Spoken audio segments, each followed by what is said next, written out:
নমস্কার। বাড়িতে গণেশ পুজোর প্রস্তুতি পর্ব একেবারে জোর কদমে শুরু হয়ে গেছে। তাই আমি আর মা চলে গিয়েছিলাম দশকর্মায় বা পুজোর জন্য বাজার করতে। আর এখানে কি সুন্দর সুন্দর সব ঠাকুরের জিনিসগুলো দেখে আমার ভীষণ ভালো লাগছিল। আর এই মাটির প্রদীপগুলো, ছোটো ছোটো মাটির প্রদীপগুলো ভীষণ সুন্দর। আর চারিদিকে এখন সরস্বতী মায়ের মূর্তিতে ছড়াছড়ি, কত রং বেরঙের মূর্তি। আর জানি না এখানে কিছু একটা সাংস্কৃতিক অনুষ্ঠান বা কিছু একটা হচ্ছিল, যেখানে এইরকমভাবে সব বিচিত্র বিচিত্র সেজে যাচ্ছিলেন। যাই হোক, এরপর বাড়ি এসে দেখি প্যান্ডেলের কাজ শুরু হয়ে গেছে। কাকু এখানে প্যান্ডেল অলরেডি বানিয়েই ফেলেছে, প্রায় বানানোই হয়ে গেছে, কিছুটা আর একটু বাকি ছিল। আর আমি এখানে ঠাকুরের সমস্ত বাসন মেজে একেবারে রেডি করে দিয়েছি, শুধু অপেক্ষা কালকের। এরপর বসে গিয়েছিলাম আলপনা দিতে।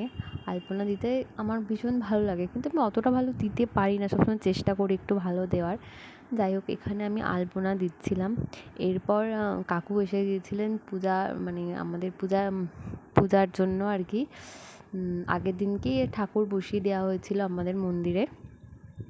তো দেখো কত সুন্দর লাগছে, আর আলপনাটা খুব একটা খারাপ লাগছে বলে মনে হচ্ছে না। যাই হোক, এখানে এর পাশে বসবেন মা সরস্বতী। ইনি ঠিক, কি সুন্দর লাগছে না দেখতে, মা সরস্বতীর মূর্তিটা ভীষণ সুন্দর।